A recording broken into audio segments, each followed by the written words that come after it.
Telo andro izay namiry ny atsika saika manerana Madagasikara. Somary akatra kely nefa ny maripana atao anatin'ny 3 andro manaraka raha ny nambarany teo anivon'ny sampana famantarana ny toetrandro. Na izany aza nefa mbola angatsika ihany ny maraina satria any amin'ny 20 degré celsius ny vinavina no maripana farany ambany aty afovoan-tany. Farany herinandro ity zany makany amin'ny faraparany herinandro any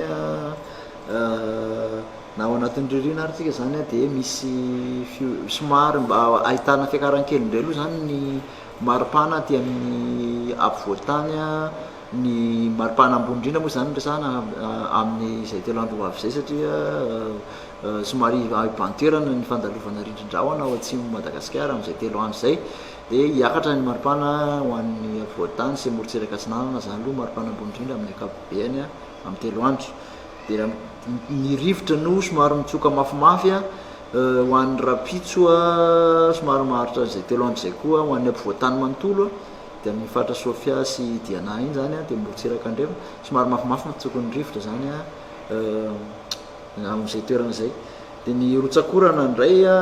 ny voamaraina moa zany ny ahitana dianjavona vokatry fandalovan'ilay rindrin-drahona dia izay aloha somary mampidina kely maripana maraina zany hoe mbola mangatsiatsika zany ny maraina. Dia ny rotsakorana zany aloha dia somary ny faritra Atsinanana ihany ny tena voakasika izay rotsakorana izay amin'ny ankapobeny dia ny faritra Analanjirofo sy ny faritra Atsimo Atsinanana ary ny faritra Sava fa azo tandrifin-drahona faritra Diana any amin'ny fahatelo andro any zany hoe any amin'ny sabotsy sy lahady any zany dia ny maripana zany amin'ity herinandro ity zao aloha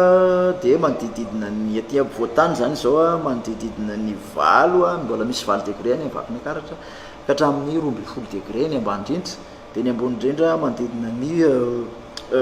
9 ka hatramin'ny 13 anatin'izay 3 andro zay zany. Dia ny tena mangatsika zany anatin'ity ririnana ity dia aty amin'ny afovoan-tany foana aloha zany tena mangatsika manodididina Vakinankaratra sy Ambatolampy sy Analamangity fa na izany arany dia somary hidina koa raha oharina amin'ny normal ny amin'ny morotsiraka andrefana iny zany ny maripana zany. Nilaza ihany koa ny tao amin'ny sampana famantarana ny toetrandro fa tara ny fiandohan'ny ririnina tamin'ity taona ity ho tara tahaka izany hoy izy ny fiafarany. Ririnina aloha zany tsy dia misy fiovana tahaka ny mahazatra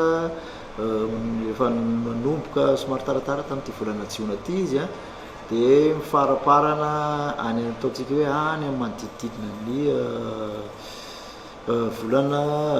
oktobra any zany.